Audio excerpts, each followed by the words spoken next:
Ashamaa harka foonii kabajamtoonni fi hordoftoonni maatii mastoota ubtaatan hundi keessanuu kan biyya keessa jirtanis kan biyya ambaa keessa jirtanis nageenyi haraarri waaqayyo saniif haa baay'atu jecha nagaa jirtu ani nagaa kootii galata waaqayyo sinii jechuu jaaladha.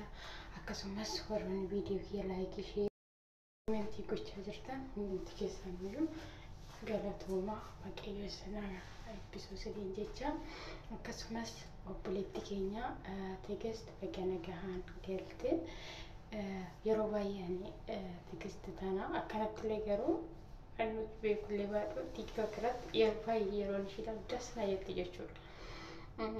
Yeroo baay'ee yeroo kufaltuu yeroo daannu jetti jechuudha. Baay'ee tokko daasna jetti obboleetti keenya baga waaqayyo nagaa biyya itti si galchee dhugaa baay'ee tokko daasna jedha waaqayyo afaan namaa ija hamaa sirraa haa qabu jajjabaadhu dhugaa dubartoota fakkeenya taatu ani baay'ee daasna jetti jechuudha. Yeroo baay'ee sababa saniif iyyuu obboleetti keenya baga nagaan biyya keetti galte nullee mucarraatii argatti kan arganne nama biyya keenyatti galu waaqayyo nama taasisu ani baay'ee tokko daasna jedhe jechuudha. Inni biraa dammoo dhugaa bakka hin beekan haala keelaalee yoon jedhu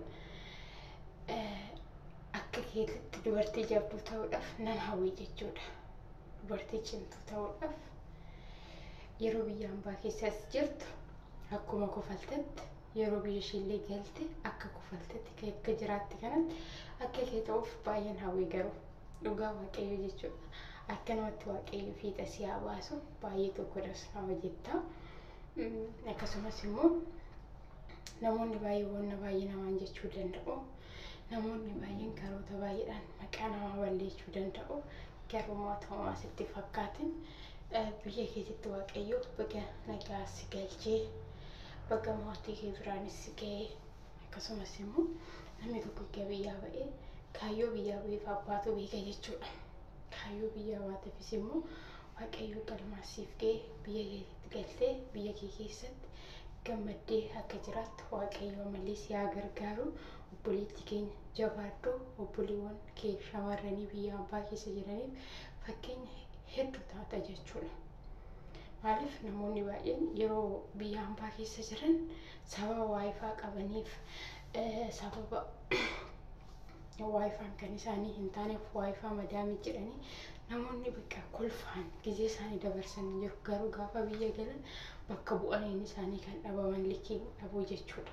Bakka hin baduu jiru cirraashumayyuu dhiimumayyuu hin fayyadaman akkasuma jalaa hin ta'ini akkuma amma jajjabee taatee akkuma yeroo biyya ambaa keessatti jiraatte ammas immoo biyya galtee afoo dura galte kan obboleewwan kee waliin booraa jirtu kanatti ammallee jajjabaadhu. Obboleetti keenya waaqayyo si haa jajjabeessu.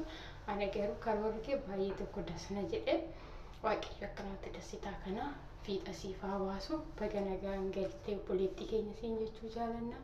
Waaqayyo dursee irra caala nagaan biyya keenya nu baasee nagaan biyya keenyatti deebisee nu galchuudha. Bakka waaqayyo nagaan biyya keetti deebisee si galchee biyya keetti galuu keetiif baay'ee tokko siif gammannee jirra siin jechuun jaaladha. Ani wanta biraa haasa'uuf illee miti baay'ee tokko wanta daasna jedheefan viidiyoo kana hojjechuudhaaf karaa na ba'e. Baga nagaan galtee obboleetti keenya waaqayyo si wajjin haa ta'u. Jajjabaadhu. Obboleewwan kee dadhabanii fakkeenyaaf sodaa of keessaa qabaniif fakkeenya akka taatu waaqayyo si haa gargaaru. Jajjabaadhu siin jenna. Viidiyoo kana immoo laayikii, sheerii, komentii gochuun dagatina. Haga viidiyoo biraatti walitti turtii gaarii isiniif haa